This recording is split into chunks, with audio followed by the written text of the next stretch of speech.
Hello, everyone. I'm Gemma Starr, and welcome to another episode of Heart Warriors. Heart Warriors is a series I've been guided and inspired to do thanks to my energetic connection with Kata Judah being a beautiful sacred masculine site in Central Australia, and very close to Uluru, our sacred feminine site. So, what I'm here to do is to give a platform to men so they can share their journey into the heart, their highs, lows, tools, practices, insights, or wisdom. How did they get from their rock bottom moments to spiral on up to be the men they are today? Today's guest is a man called Tariq EQ Amawi. Now, Tariq is a paradigm shifting storyteller. He's a speaking coach, a life alignment coach, a TEDx speaker, and an award-winning writer, slam poet, and performer. So really excited to have Tariq here and hearing all about his journey into the heart. Enjoy. Hello, Tariq. Welcome to Heart Warriors. Thank you. Thank you so much for having me. You're welcome. Where about in the world are you? Currently perched in the south of France. Oh, beautiful spot. Yeah, it's lovely and it's springtime here, so the weather is ideal. Beautiful. Well, let's find out a little bit about you. Who's the man inside? When you drop all your labels of coach and, entrepreneur and everything else, who is the man inside? I would say somebody who just loves to create things. I've always been a creator from a very young age, so drawing, painting, sculpting, writing, expressing, inventing board games, that kind of thing. Yeah, a creator. Yeah, beautiful. I love that. So let's go back to your childhood, Tarek.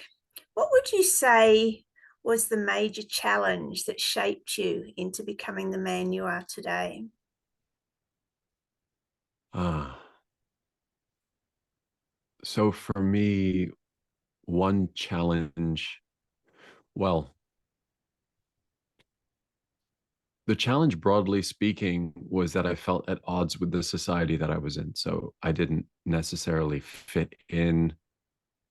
I found very little relatability with the other kids around me. And I felt like society itself was very kind of rigid and dogmatic, especially from the age of 11 onwards, because that's when I was in Jordan in the Middle East. Before that, and this kind of ties into the major challenge, I was living in America, in Houston, Texas.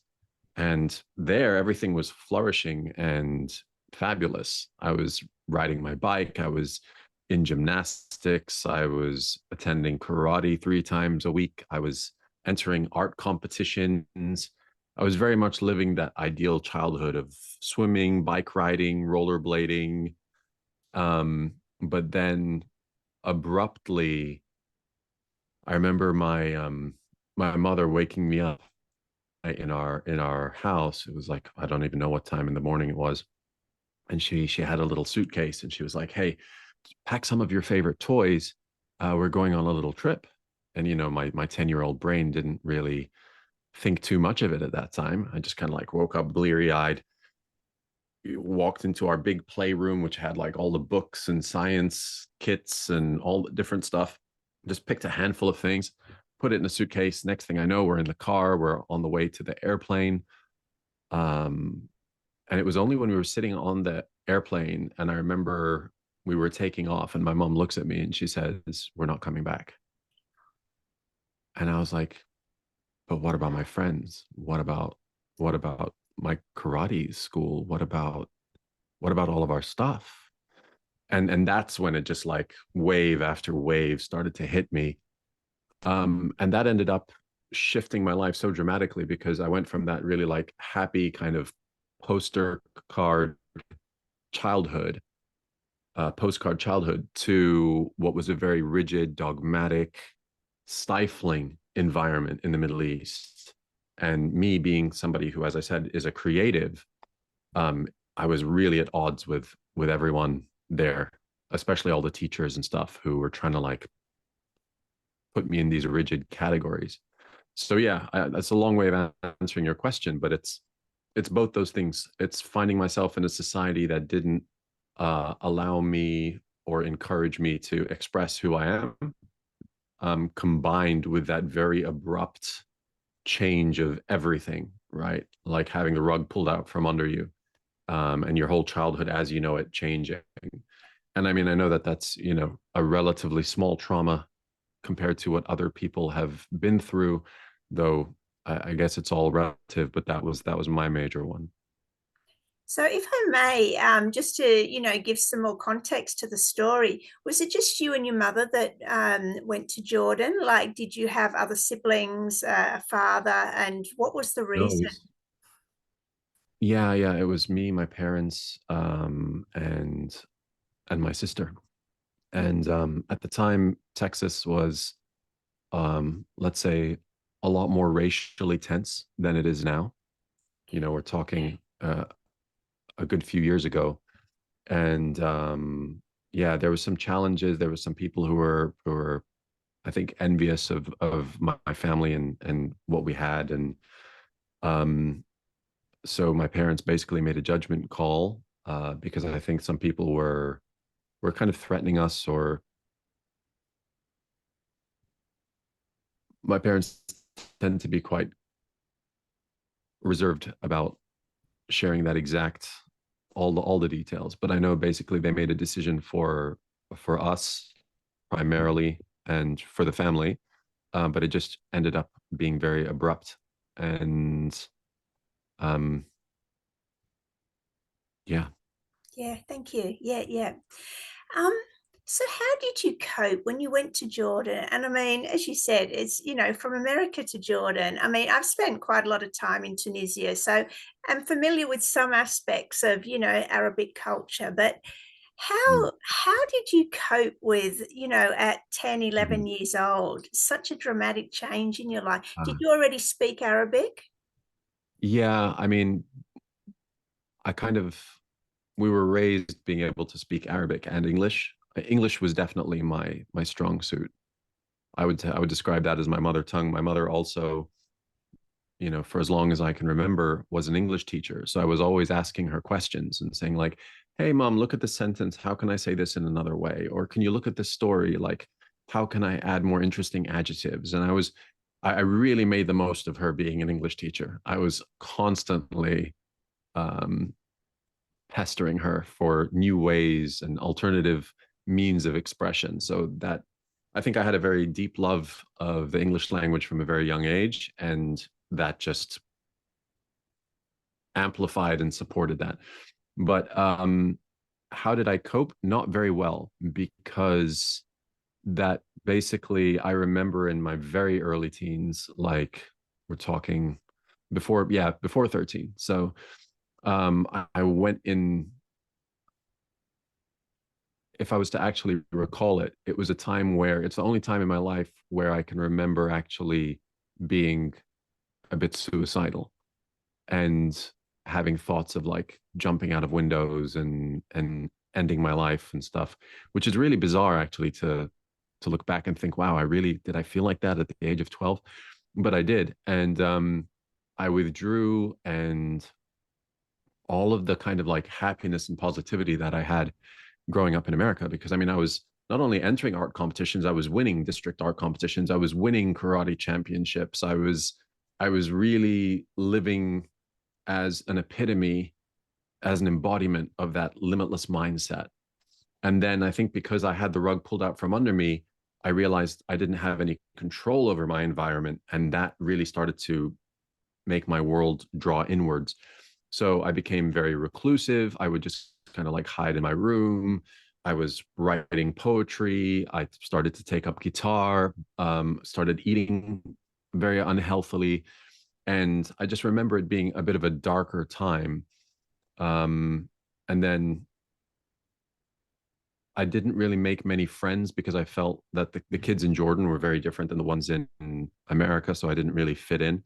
And because my mother was an English teacher, I remember like during break times and things like that, many of the times I used to just hang out in the English department and chat to the teachers. I found I had more rapport with the teachers than I did with my classmates. Um, and this story of culture shock, by the way, continues later in my life as well. Like at the age of 14, basically left Jordan and went to the UK. And that was a culture shock all over again, but in a very different way. Wow. When you look back now with the perspective that you have now, and however you believe that, these circumstances were drawn into your life, how do you think they served you? Um,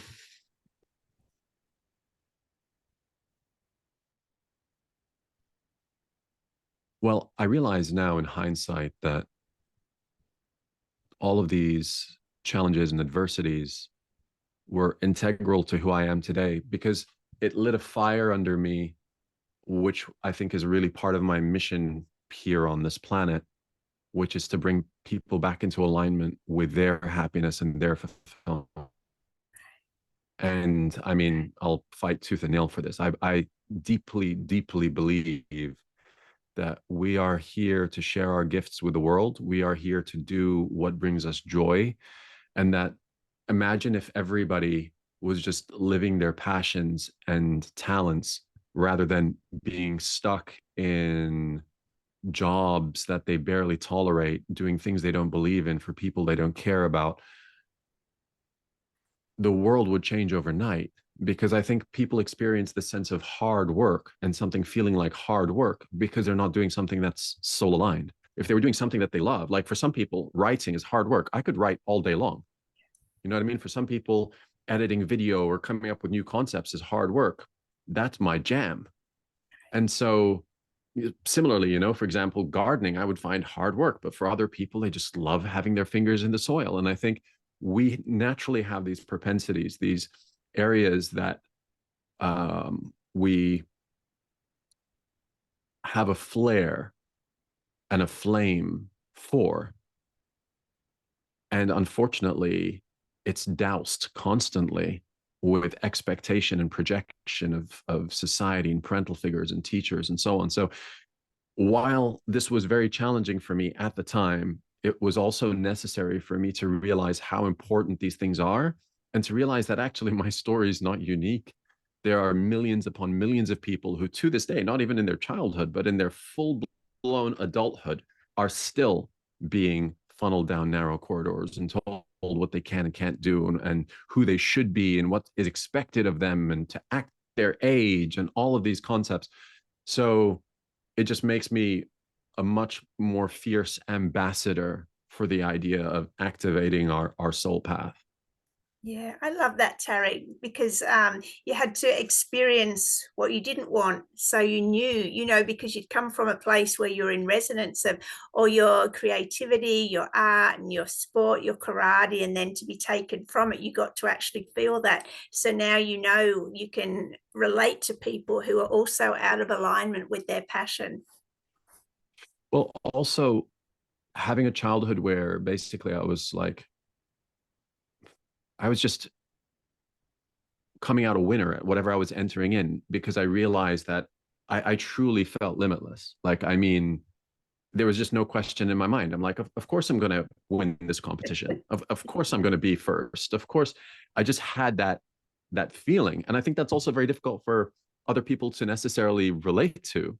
And so, having that rug pulled out from under me, having my world turned upside down, I think humanized me a lot more and made me realize like, oh, actually, I'm not in control of everything, and they can be taken are transient and there is a sense of impermanence.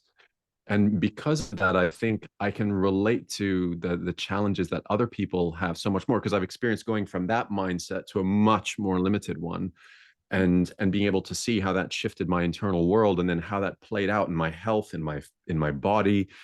So having had that experience, I feel like I can connect deeper with people and I can pull them from one into the other. Mm. Yeah, I love that. My mum says I was the same, but at some point, as in, oh yeah, I'll win this. I'll go in this and win it, and I usually did. But at some point, things get suppressed and oppressed and squelched. So, we, as you said, we come into our human form, and hey, you can't just go winning everything. It's like fascinating. I love that. So let's go now to your adulthood, Tariq. What would you say was your rock bottom moment? What was happening? Hmm. Adulthood rock bottom moment.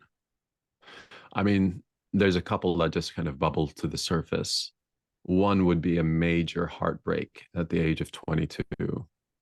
The other would be being made redundant from my branding and design job after university. So I know, pick your path, whichever one you want me to dive further into. Let's go with the second The one.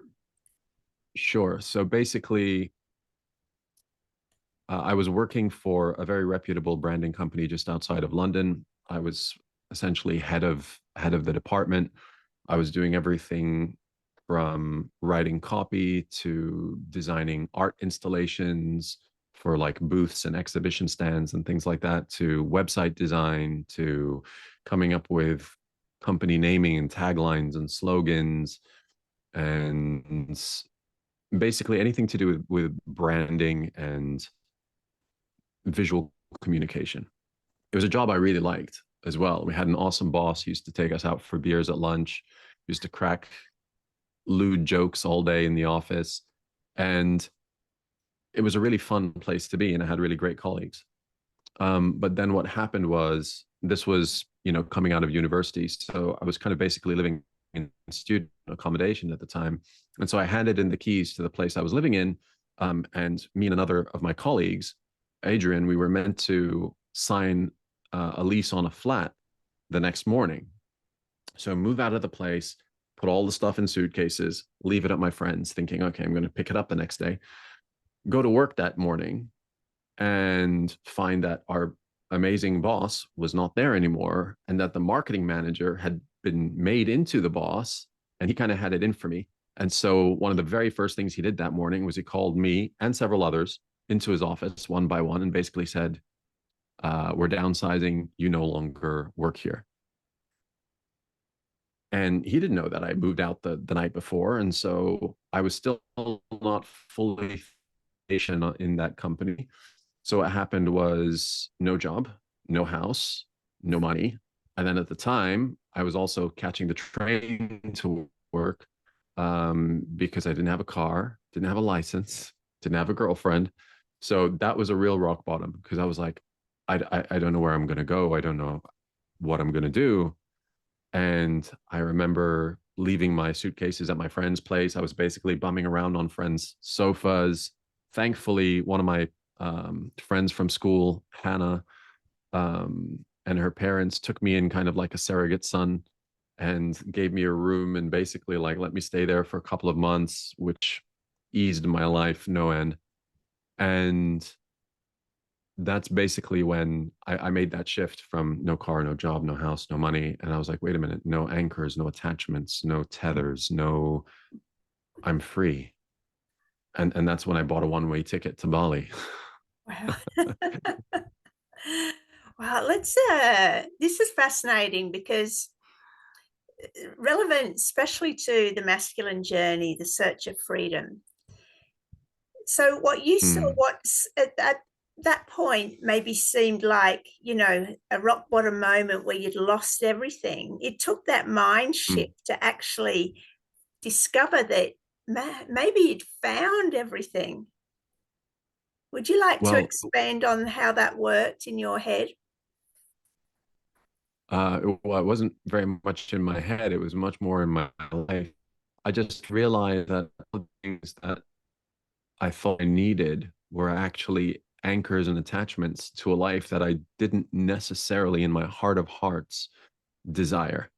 So while the job was great and I really and everything, uh, there is much more. That's where all of my creativity started to um, flourish once more, and I basically went deep into all my passions and skills and hobbies, and it enlivened that in a way that I don't think ever could have happened had I remained at that job north of London, turning up for work every day in that way. So it was the greatest blessing, but at the time it felt like catastrophe. And I think that's really one of the big takeaways, and I've seen this echoed in many other people's lives, is that moment where it seems like everything's falling apart. It's actually falling into place, but the puzzle pieces have to come apart in the way that you know them to be configured and rearranged to create a new big picture. And often you can't see that new big picture while it's forming because everything is still kind of slotting into place. But in hindsight, like the late Steve Jobs said, you're able to connect the dots. And that's when I realized, like, it couldn't have happened any other way. There's no way I would have gone on to do the things that I've done had that not happened.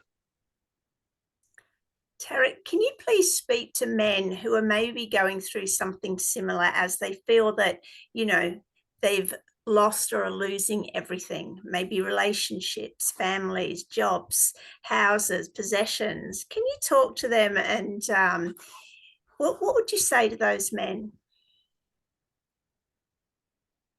I would just say to inquire deeply if those things that you're losing or you think that you're losing are actually deeply what you want to be happy. Like, is that the highest expression of your?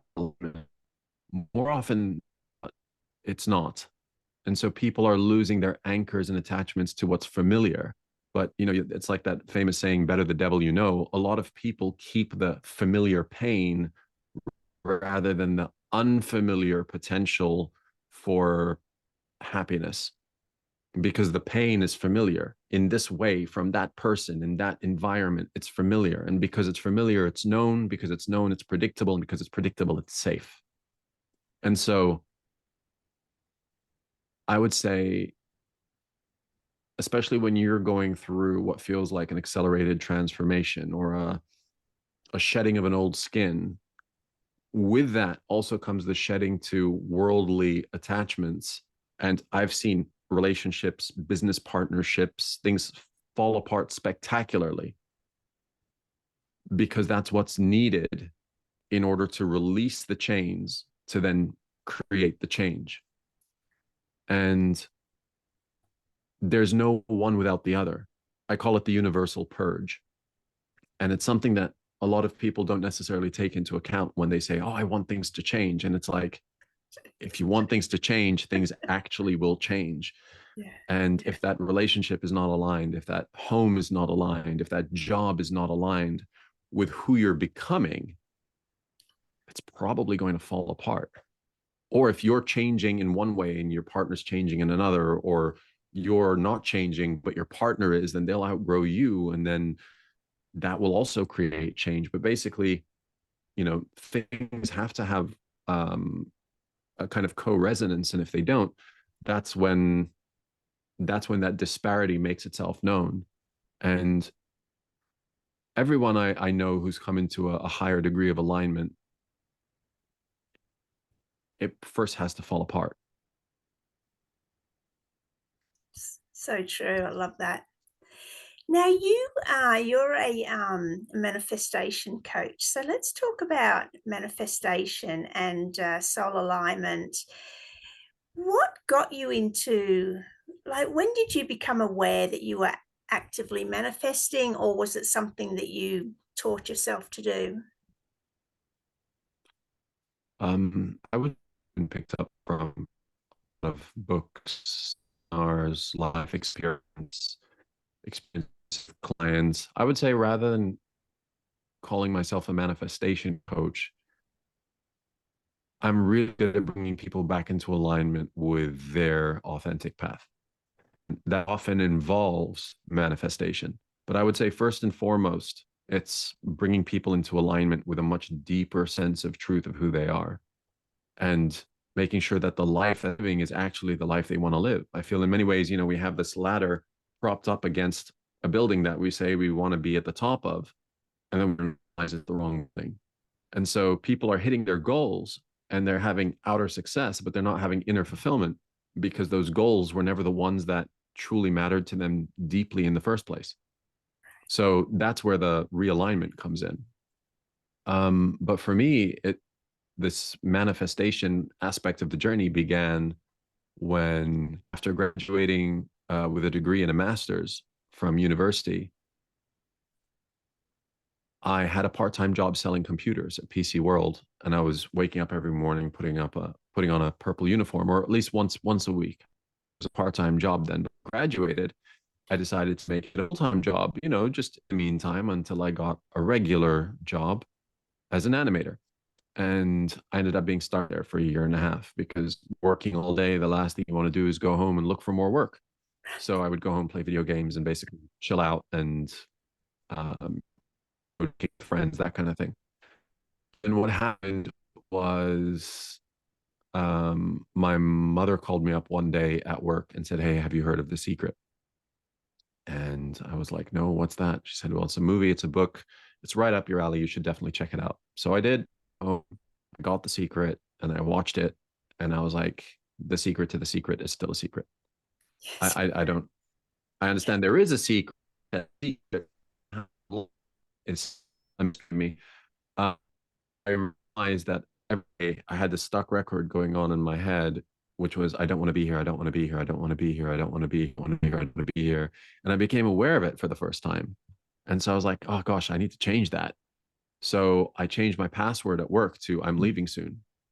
So I'd type in my name multiple times a day, Tariq, password, "I'm leaving soon, Tariq, I'm leaving soon, Tariq, I'm leaving soon, Tariq, I'm leaving soon. And that began that mindset shift against leaving, even though there was no physical evidence of it.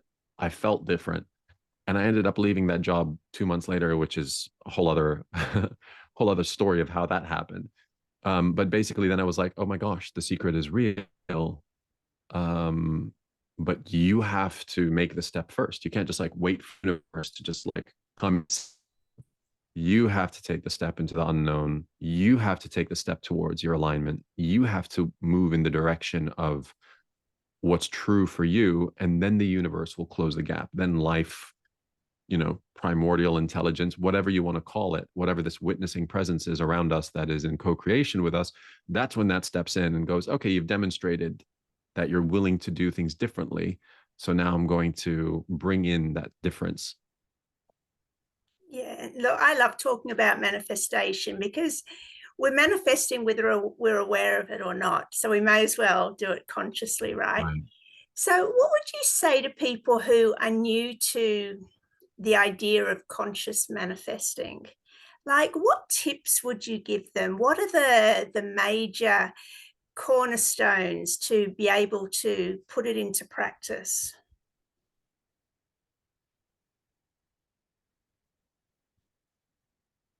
I would say aware of what it is you want, and having that clarity is a big first step. It's kind of like if you got into the car and you just said like, "Take me anywhere," and your GPS could land you in the middle of a forest.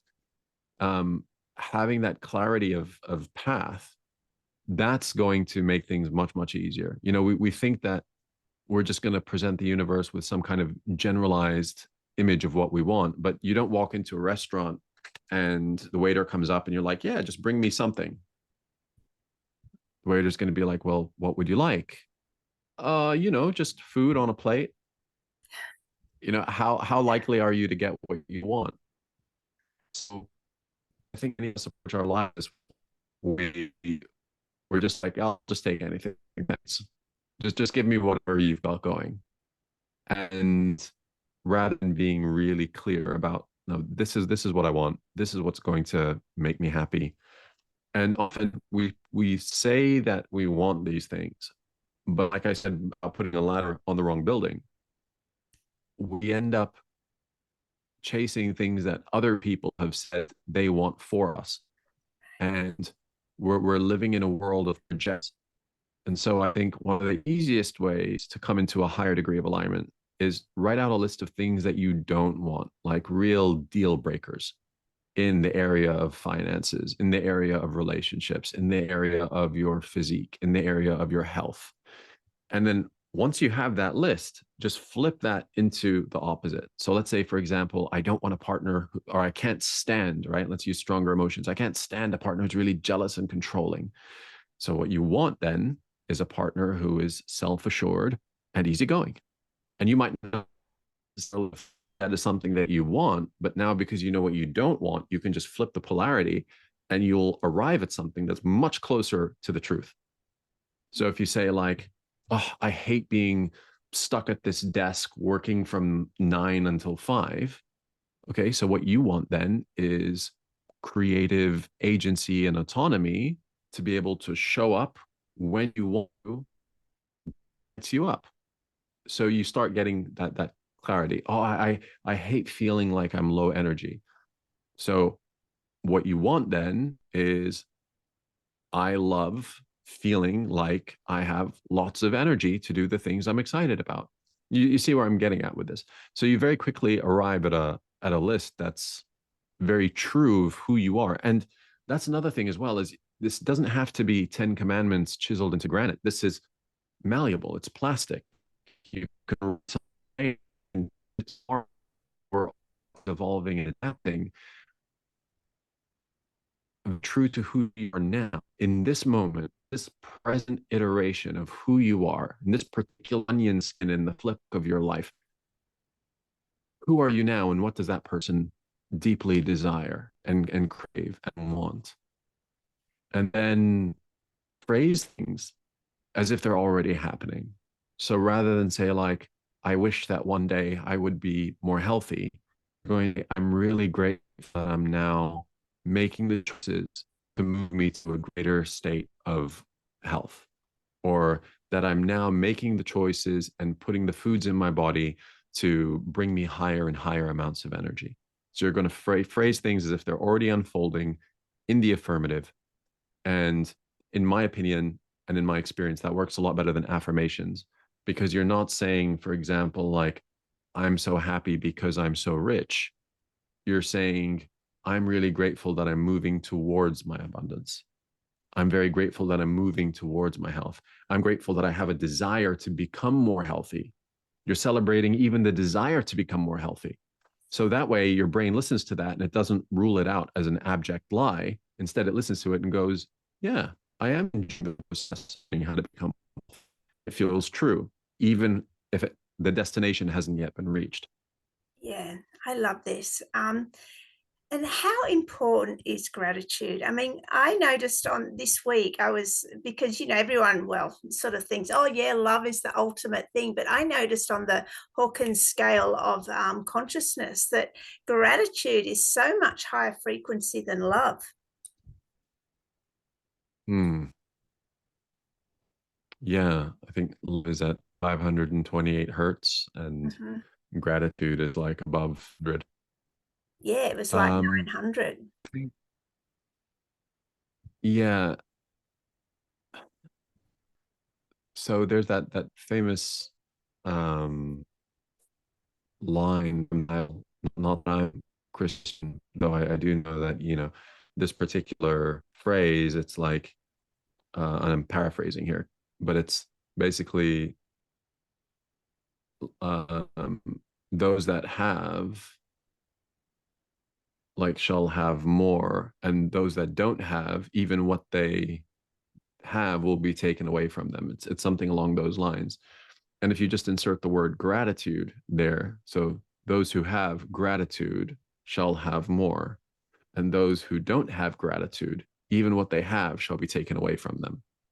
So gratitude is equal to having, because you typically express gratitude for things that you have. And so the frequency of gratitude is the frequency of having more. So when you express gratitude, even when you don't have, you're telling the universe that you have. You're expressing the frequency of having. And because of that, then the universe has a channel to reach you and bring you more in order for you to feel even more grateful.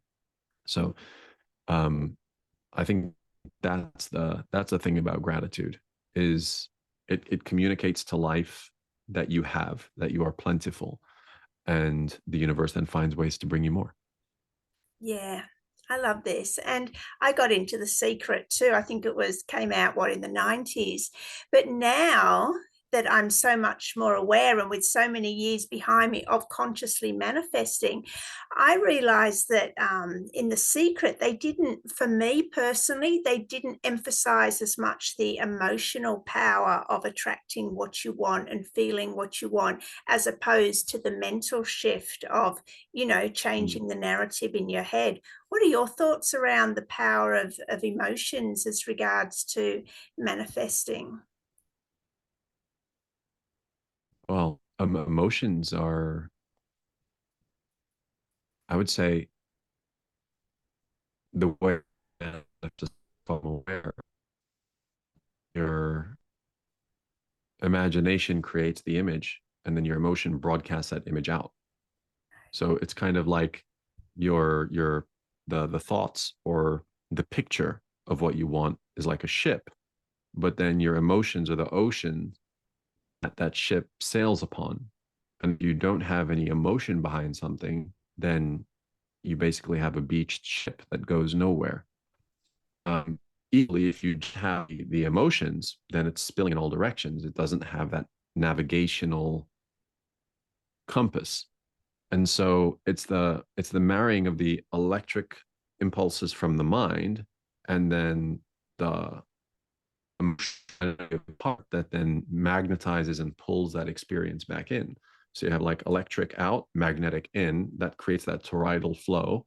And that's why we are magno-electric beings, right? So you have electricity pulsing out in the wave of thoughts, and magnetic energy in the way of pulling those back in as experiences. So the more emotion you summon to something, the more you amplify that manifestation. It's kind of like having wind in your sails. But often, if the emotions are negative, or you're holding an image in your mind of a calamity that you don't want, then you are essentially putting wind in the sails, heading straight for a jagged cliff. And this can be used detrimentally, it can be used beneficially. It really depends on where your emotions are steering you. Um, but I think emotions are perhaps even more important than having the image, because that's the fuel. That's the Another way of looking at it would be that if your thoughts and the image was like um, a rocket, then your emotions are the rocket fuel. Because ultimately, it's the emotion we want to attract into our lives, right? So if we want to Right. feel secure, and we might be imagining a brand new car because we think that's going to bring security, but we're feeling Mm. security and we're feeling well-being and joy and peace, but maybe the universe will deliver it in a different way rather than a car, because ultimately it's the feeling that we want to feel, not the actual material possession. Do you agree with that? I do, yeah. I often say to people, focus on the feeling, not the form. So while it's really great to have a clear image, allow also for the universe to surprise you. It might not happen exactly the way that you want it, because maybe there's an even higher path that you haven't considered, that you can't conceive of, that your imagination hadn't conjured up because you just didn't even know it was possible.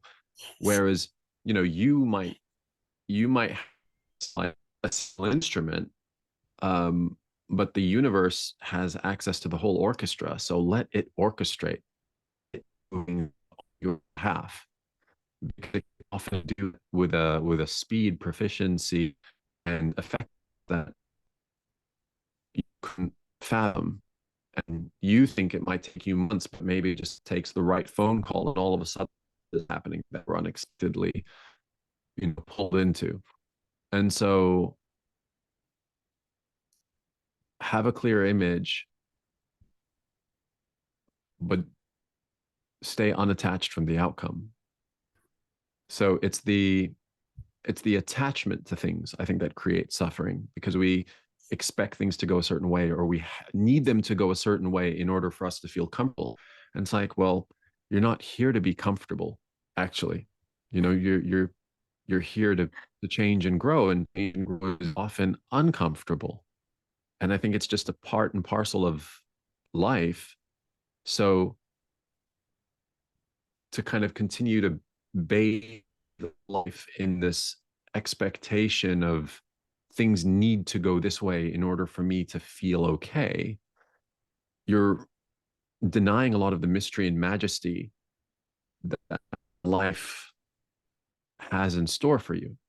And so I think be clear on the feeling that you want to have, like you said, security, and then let the universe bring in the form, because it might be even better than what you expected.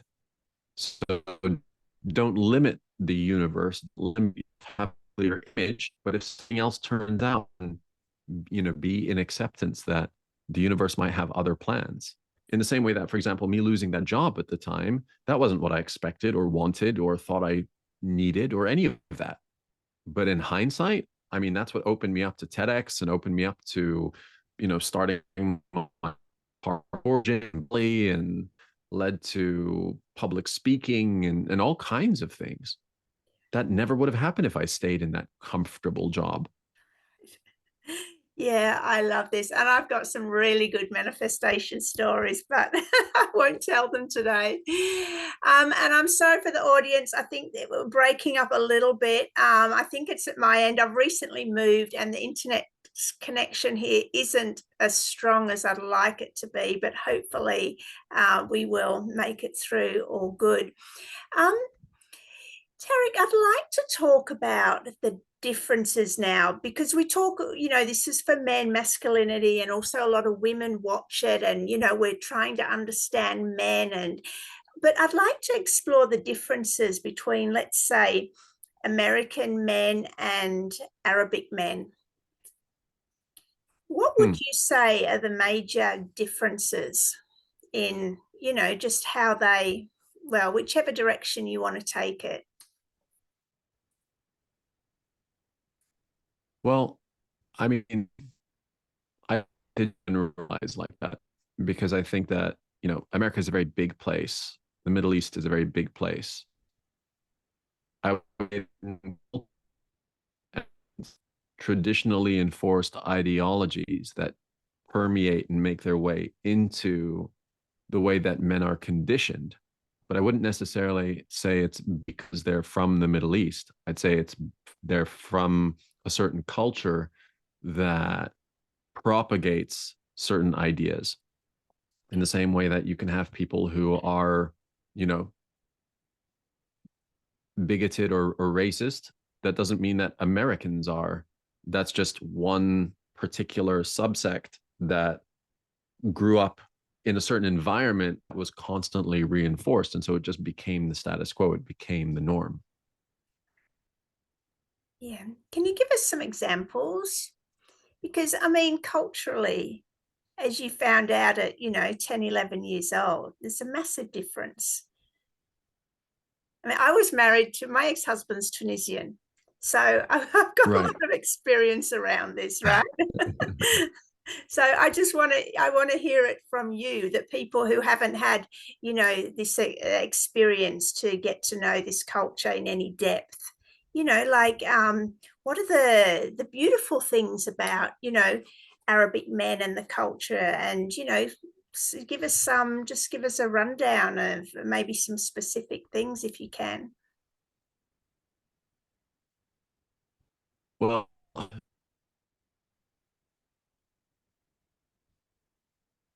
this is an area where, because I felt like the outlier. So I feel like I have Middle Eastern qualities and some more, let's say, Arabian traits. I'm much more a citizen of the world, and I feel much more open-minded and expanded to concepts, because I never really fit into that uh, dogmatic way of viewing life. But I would say there's a lot of things that are culturally and religiously that make men very closed and restrictive and in many ways insecure. For example, true feminine power, or um, being in touch with your emotions and your creativity, because it's seen as weak or it's seen as soft. And I think that's changing in so many ways. I mean, I know a lot of Middle Eastern men who are incredibly open minded, but that's not the way that I grew up with it. There was a lot of control, a lot of possessiveness. Um, but again, I think that's just because that's how men are conditioned. You know, we're conditioned into equating strength with a lack of emotion or a lack of expression. And as you start to venture out and gain more world experience, you see that actually vulnerability in many ways is a strength, and being able to own your weaknesses is a strength. Being able to know and share and speak to the areas that you find challenging and not have it chip away at your sense of self security or um, sense of self assurance. Yeah, it's a difficult one for me to answer because I feel like I'd be generalizing, and I don't like to generalize. I think that there's a very different cultural heritage and a very different way that people have been um, conditioned. And women, for example, are typically conditioned in a much more subservient way. Men are conditioned in a much more domineering and controlling way. And I think that's changing. Also, for example, I think in America, there's there isn't necessarily a strong sense of cultural heritage or tradition in the same way. And that can have its negatives, where people are, there's in a way so much freedom that a lot of the sanctity of protecting the family and so on isn't necessarily upheld or seen in the same way. Like in the Middle East, you just wouldn't have, for example, kids shouting at their parents. It just growing up, that just didn't happen. You know what I mean? There's a real generational respect there. There's a respect for people's elders. Um, there's a lot of codes of honor and respect that are just known and understood. And those I think are very beautiful things about the Middle East. There's this hospitality where people would just welcome you into their home and feed you and make sure that you've had food, water, shelter. Like there's a lot of real kinship and fellowship there in its traditional form. But I think everything's changing these days, so it's hard to pinpoint. Yeah, interesting. I'm interested in what you said about women, and I know you're like international but I'd just really like to get an understanding. Now, is Jordan a country where the women cover up when they go out? Um, I mean, there are some who do, Okay. and there's lots who don't. Okay. All right. I Okay. think Jordan is much more of a liberal Middle Eastern country. But I mean, I go there to visit my parents for a couple of weeks. But I don't live there. I haven't lived there for many, many years. So I'm not really the one to speak to it. Okay, fair enough. I was just trying to get an understanding of, like the male perspective of as why women would cover up, but it sounds a bit like Tunisia that women have the choice to either cover up or not. Yeah, I mean, I don't. It's weird because I don't really relate to that at all. Like, I don't necessarily see myself as that. Middle Eastern guy. Like I know. that's not I know. how I identify myself. Um, I'm glad that I had that upbringing to be able to see that side of things and be able to appreciate things. Um, but yeah, I'm very different Yeah, than and I'm not the way saying that that you are. I mean, obviously, but you would know men that have lived all their life in Jordan and maybe just can give us some perspective from, the other side, which is always fascinating. And I'm not putting any judgment on it. It's just interest, like I just love to hear when yeah. I've got someone that's got, cultural a foot in another world. I always ask them this question, what's the difference between the men here and the men here? So, it's Mm. just to broaden our insight into men and masculinity around the world. So, is there anything else you want to add there, or we'll move on? I mean, very quickly, I would say, since you asked about the whole covering up and stuff, like I feel that people should be free to express how they want to express. So I don't believe that women should be covered up. It's their responsibility to control how a man responds to them. Like, you're free, it's your body, it's your life, express how you want.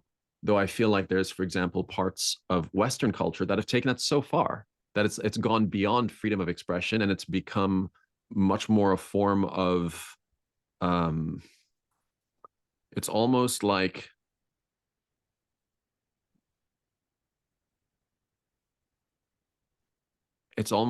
a removing of uh moral standing in the name of freedom of expression, in the name of empowerment. And I think it's gone to such a degree that it feels like there's some things that should be held more sacred, or something that should be more private, are now kind of paraded publicly. And I mean, you just need to jump on Instagram and see, it's gone from being this photo gallery where people are documenting their lives to, in many ways, being like, a form of soft porn. And I wouldn't necessarily think that that's empowerment. I think that some people who have felt very restricted their whole lives can absolutely express themselves. But I think when it's become socially reinforced that that's just the way things are, I think you start to lose some of the mystery and the magic of um,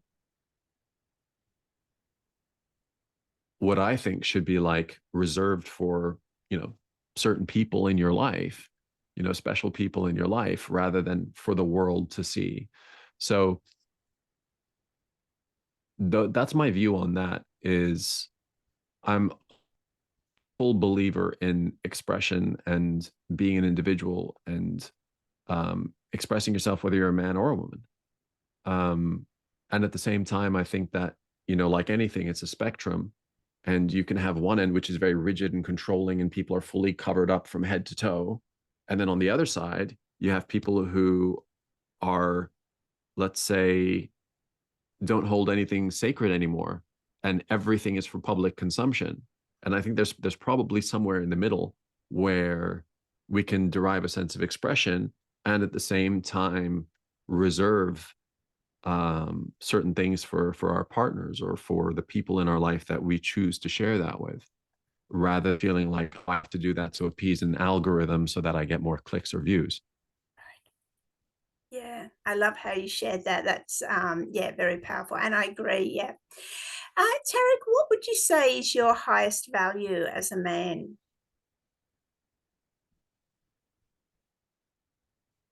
I probably would say freedom, And what does though. freedom mean to you? How do you Yeah, it's define freedom? funny. Yeah, it's funny you should ask that, because I remember I saw this seer named Ikaya, and he said to me that that's your life's journey, is exploring what the word freedom means.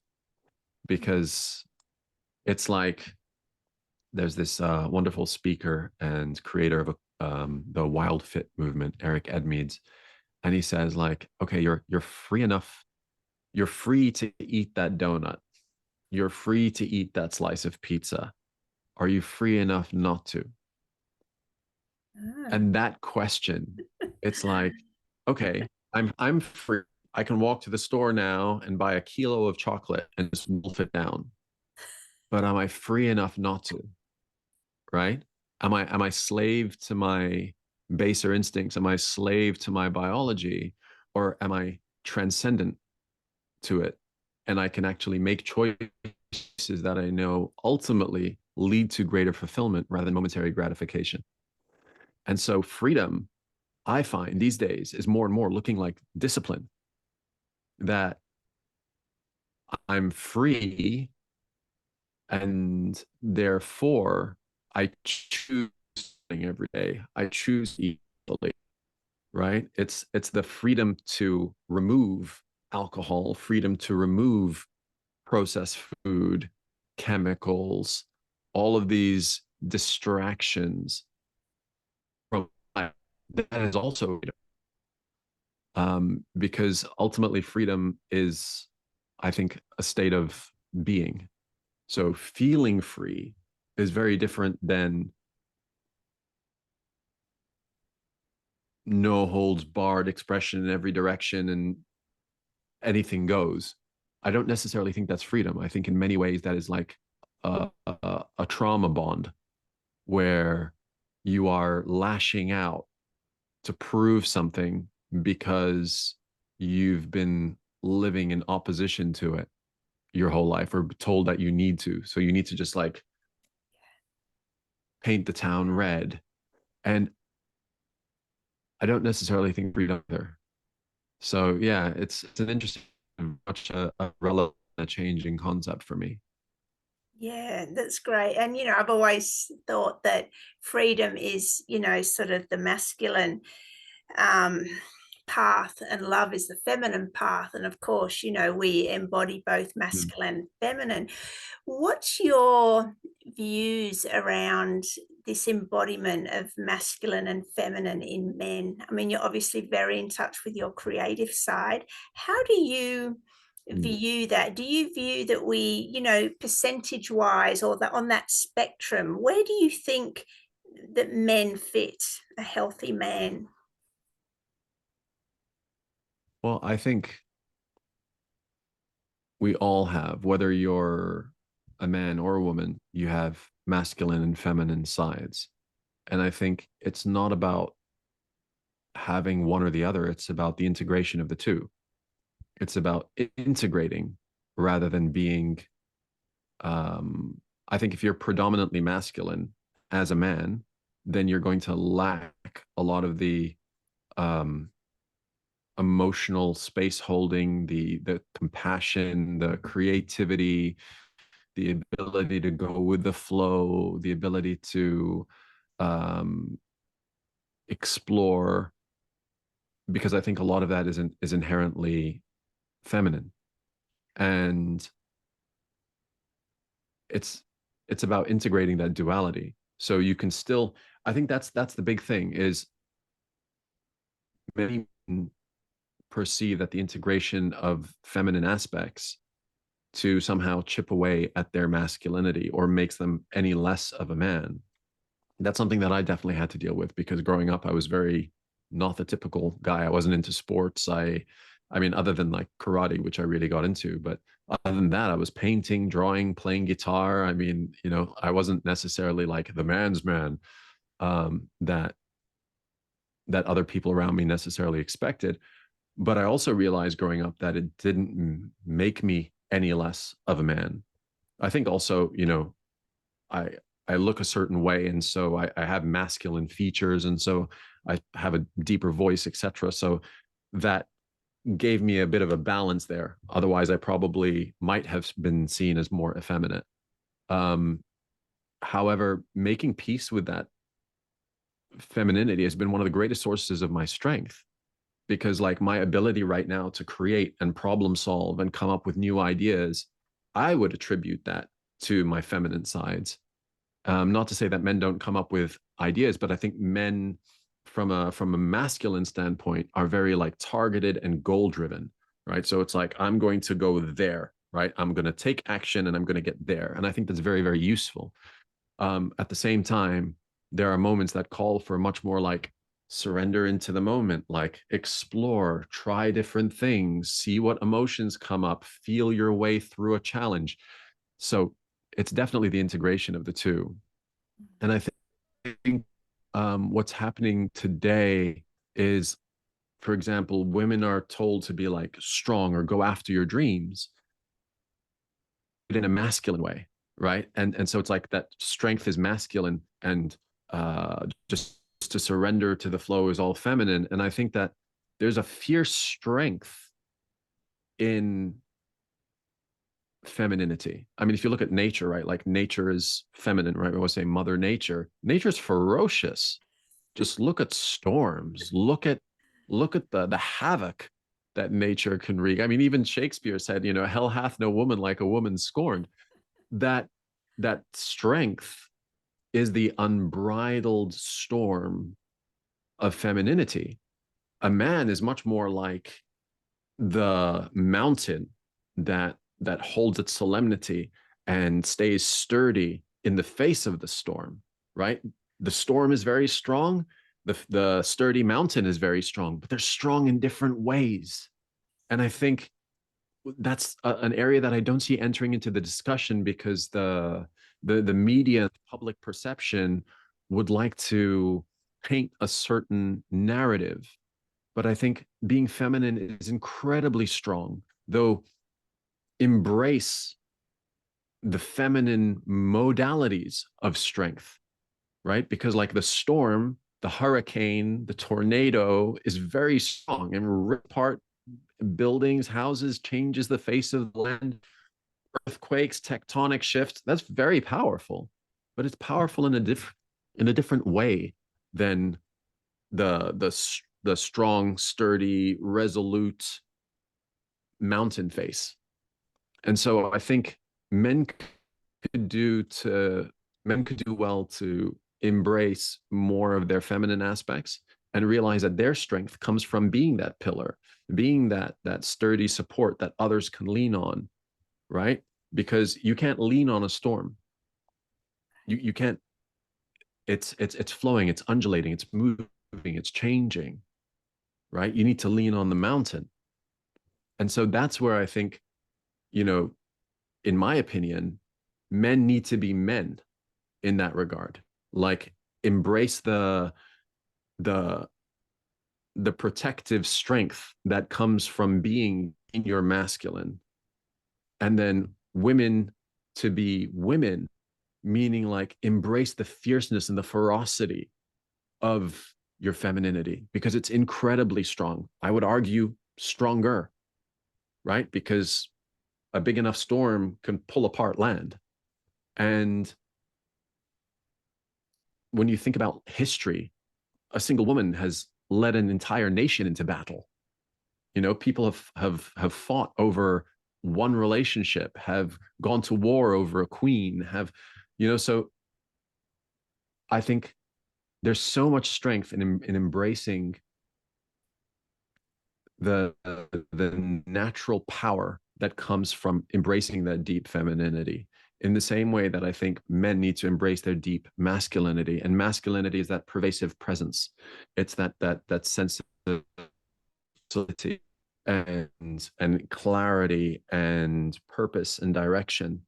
And both are needed. Yeah, I obviously have a few opinions on that matter.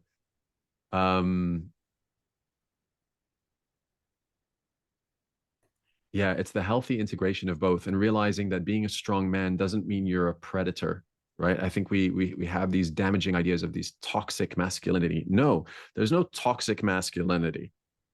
There are men who are toxic, but masculinity in and of itself is just like humanity, right? Femininity, humanity, masculinity. You can have evil humans, but doesn't mean humanity itself is evil. You can have toxic men, but don't blame masculinity on the whole. In the same way that you can have toxic women, right? Toxicity is toxicity, whether it's masculine or feminine. And so I think this idea to equate certain things with being masculine or feminine is to do a disservice to the beauty that these things inherently embody. And so we've been told that this idea of a strong man is a predator, right? But actually, I think we're experiencing a paradigm shift right now from predator to protector. So the opposite of a predator is or the next iteration of that is not like to go from being a predator to being weak. No one's asking you to be weak as a man. Just go from being a predator, where you prey on those who are um, weaker than you, to being a protector, where you stand up for and protect those who are weaker than you. That's still very much a strength, but direct to benevolent rather than malevolent outcomes. So good. I love this. And, I mean, I talk a lot about all this masculine, feminine dynamics as well. I loved your metaphors of the mountain and the storm. I've always gone for the rock and the ocean. That's, mine, but the same thing. The rock is sturdy and the ocean is the chaos, the same as the storm. And, Right. the ocean is very powerful, but I do love the mountain and the storm.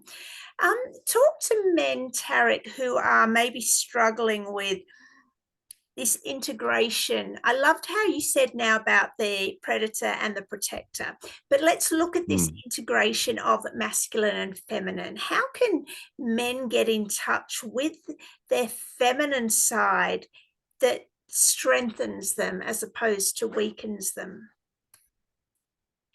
Well, I would say that you don't need to get in touch with your feminine side. You just need to stop denying its presence, because it's already there. Mm. It's already there, but we've been taught to suppress it, right? Big boys don't cry. Uh, hold your emotions in, because expressing your emotion is weak or makes you girly. And the example that I often cite is, anybody see Conor McGregor win the world championship in the UFC? Okay. The first thing he did when he held that belt, he started bawling his eyes out. He was crying so much. He's just won the UFC.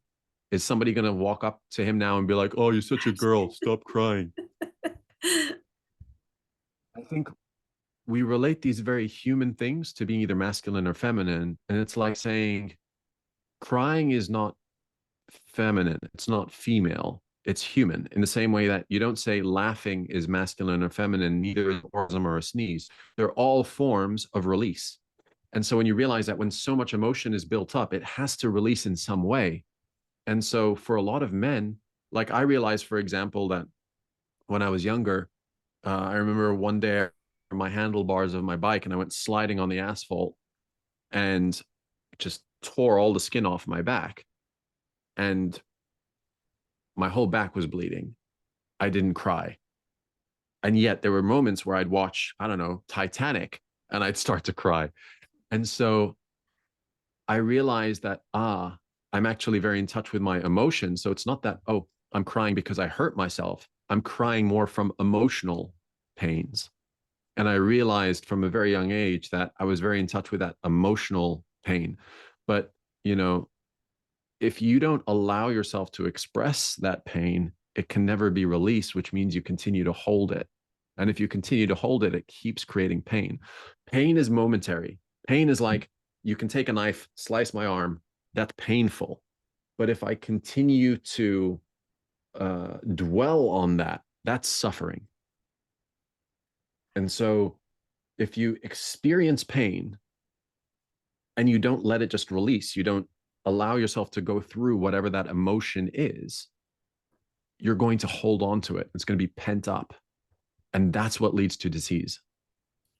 That's what leads to, in my opinion, things growing cancerous or creating these chronic conditions.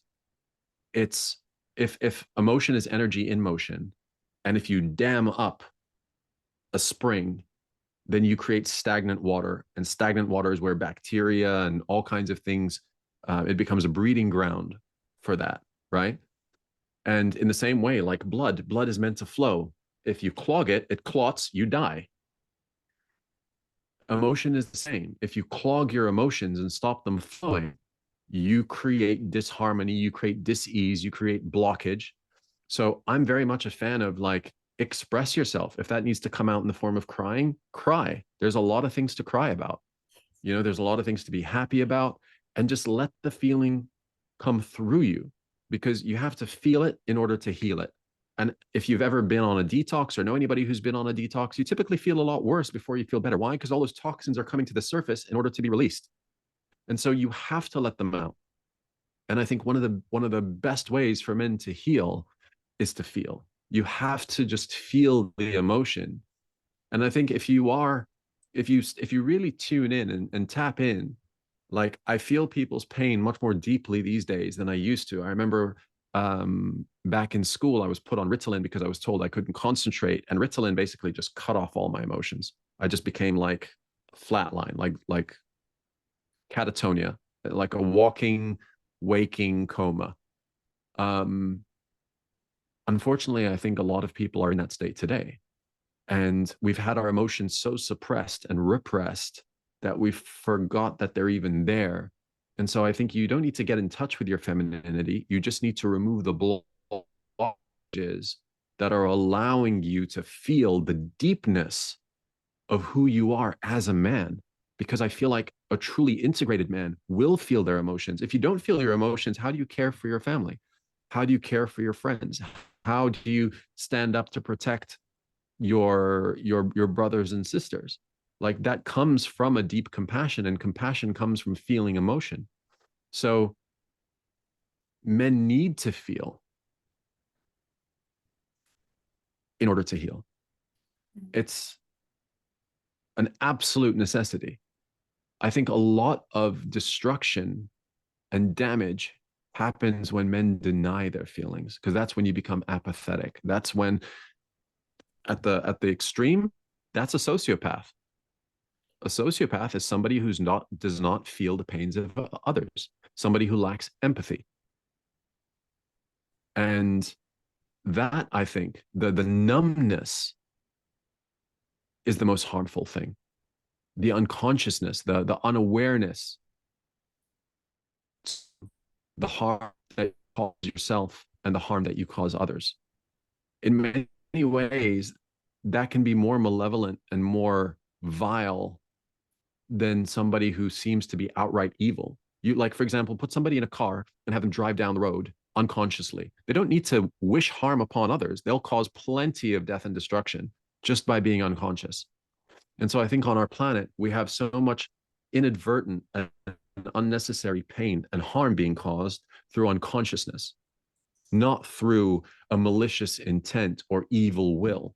It's just unconsciousness, it's just numbness. When I didn't know any better, I was creating a lot of harm in others. As you start to become more aware of how your words, your actions affect those around you, you grow more compassionate. You remove the blockages that were damming up the flow of emotion.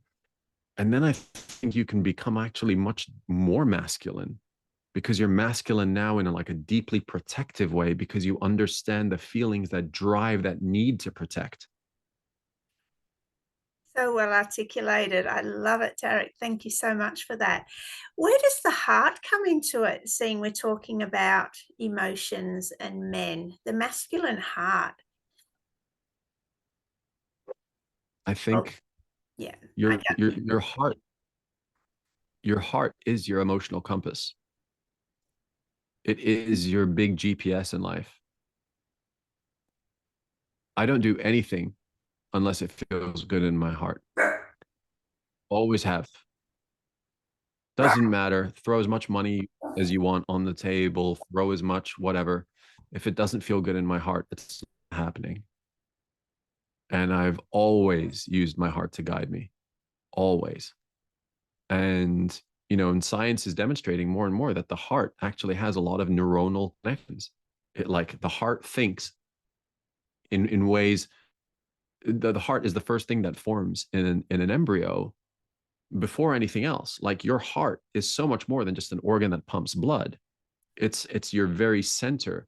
And if we're talking about like the energetic centers on the body, your chakra systems, the heart is like the junction in between. It's what connects your animal to your more angelic self, your terrestrial to your celestial. It's the go between. It's the medium between those two higher selves. So which takes you into the earth, and which taps you into the sky and the cosmos. Your heart is that point of connection. So you have to open your heart, because if you don't, that's when you live numb. That's when you become this, callous mountain moving through the world, wreaking havoc in your wake and oblivious to it. Yeah, great explanation of the heart. We're nearly done time-wise, Tariq, but I wanted to open up the conversation in case there's something that you particularly want to bring to this conversation that I haven't asked you about yet. Talking about men, masculinity, the healing journey. Is there anything I haven't touched on that through your experience you'd like to bring into this conversation? Yeah, I would just say, for any men watching,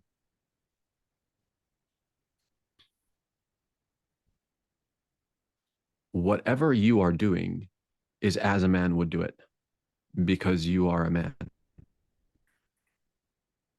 So this was said by a friend of mine, Nick Wood, and it was something that he came to peace with within himself, is that anything that he was doing was the way a man would do it, because he's a man. So by definition, what he's doing is an act of masculinity.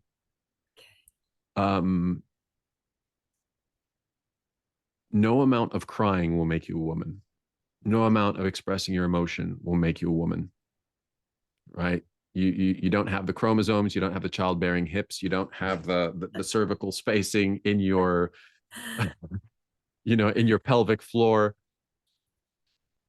It's a very being in touch with your emotion and being able to express them, to actually being a woman or being feminine. And the world will be a better place when you feel. Like if you walk past all the animals that are being slaughtered in the industrial horror shows that are happening all around the world, and you don't feel anything, in my opinion, there's something wrong there, right? If you see all the trees being cut down and you don't feel anything, if you see somebody begging for food on the street, you don't feel anything, that's where the world needs to change. I think a numbness through substance, through medication, through media, through gratification, through distraction, those are the ills of our time. And those are what's creating the blockage. Once we stop poisoning ourselves, right, we clear this vessel. Like try and play a flute that's full of mud. No music will come through that. And we're so clogged up that our channel is so congested that we can't receive all of the insights, the downloads, the messages, the information, the guidance that we're supposed to receive. And because of that, you're not hearing the music. You're not getting that clear harmonic tone in your life. And so the first thing we need to do is rid ourselves of that congestion. Stop eating crap. Stop poisoning your body, right? Stop poisoning yourself several times a week drinking. You're not drinking, you're self-poisoning. And like, let's just call a spade a spade. Call it what it is, right? A lot of what we call food is not food at all. It's a chemical decoy masquerading as food-like items. And so if you're eating these things, you're clogging your system. You are inhibiting your ability to access all of this deeper emotional connection that ultimately make you. It was worse than pain, because at least with pain you feel something. When you're sad, you still feel alive. right? That's why people say, oh, the deliciousness of the pain, because there's a deep sense of aliveness that comes with it. Like you have a heartache, sure, it sucks, but man, you become aware that you have a heart. And so it's the numbness, it's the lack of feeling, it's the lack of empathy, the lack of compassion, the absence of connection. That's the really stifling thing. That's the really hard to live with. And I think that we've accepted culturally a lot of the things that we put into our bodies as normal. And it's not normal. There's nothing normal about it. There's nothing normal about poisoning yourself multiple times a week for years on end. I remember when I stopped drinking alcohol as a way of life, yeah, everyone around me thought I was crazy. I was like, no, you know what's crazy? What's crazy is that I've been poisoning myself several times a week since I was 16. That's crazy. Going sober for a little while is the most sane idea that I've thought of, right? But it appears as insanity because you have the cultural opposite reinforced to you. So, what I would say is mainstream is often downstream, right? If you truly want to thrive, tune out of the mainstream, tune into your own stream. The only way that you are accepting life right now as normal is because you've been conditioned into it. If you think about school, you've been sitting at a desk in the same building year in, year out for 15 years, listening to a teacher, raising your hand when you want to speak, filling out papers, being graded, wearing a uniform. That's the only way that you accept life as it is right now. Otherwise, you never would. And then you swap the lunchbox for a briefcase, you swap the teacher for a boss, you still keep the lunch break, you still keep the uniform, and now your day goes from 9 to 5 to 7 to 3. You still sit at a desk, you're still showing up at the same building. That's the only way that you accept that as normal. And because you see everybody around you do it, and because it's reinforced in movies, and everybody's drinking, and everybody's like, you need to clear the channels, open yourself up, like flood your body with fruits and vegetables and drink a lot of clean water and just see what comes up. Because you're probably going to have all these realizations and epiphanies and moments of emotional excavation that are going to be painful and at the same time deeply fulfilling, because it's going to show you how deep your well actually goes. But you're not going to be able to plumb that well unless you clear that channel. So like my big message is just clear the channel so that you can feel. Because once you feel, you will heal. And as you heal, the world will heal around you, because from that place of healing, you will no longer do harm. So good, Tara. Brilliant message. I just love it so much. Thank you for that. Tara, where can people find you? And I'll drop all your links below in the description. Sure. I mean, right now, place most active is probably on Facebook, just because I've been arranging stuff there for a long time. Feel free to reach out to me. Reach out to my personal page, though, not my business page. I think you're, you know, and don't just send me a friend request, because I have a lot of friend requests that are just sitting there because I've reached my near 5,000 limit. So I'm very careful about who I let in. But by all means, send me a message and I'll be able to respond to you there. You can also find me on Instagram. And then, I'm doing several things professionally, like I'm putting together a public speaking academy, if you will, how to speak more confidently on video and be able to embody more of their message and spread their mission. I'm also creative director for a new Web3 platform that's about to launch. And it's something I feel very deeply passionate about, because it's all about what I said before about allowing creators and people who have skills and talents to thrive from doing what they love. And so anything that ushers people on that path, I'm a huge ambassador for. And yeah, find me on Instagram, find me on Facebook, find me on Starstake. Yeah, so good. And I love what you've been doing lately on excuse me, on Facebook.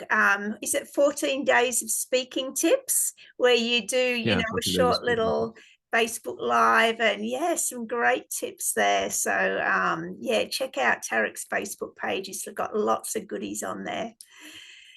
Mhm. Well, I want to thank you. I've loved this conversation, and I'm very much in alignment with everything that you're saying, and I just love hearing it from the male perspective, because it just adds, a different dimension and a different depth. So I really want to thank you for sharing your time, wisdom, experience with us. You've been a beautiful heart warrior, and thank you very much.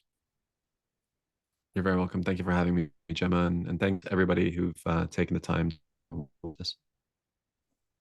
Awesome. Everyone, if you could like, share, subscribe, and I will see you in a few days with another episode of Heart Warriors.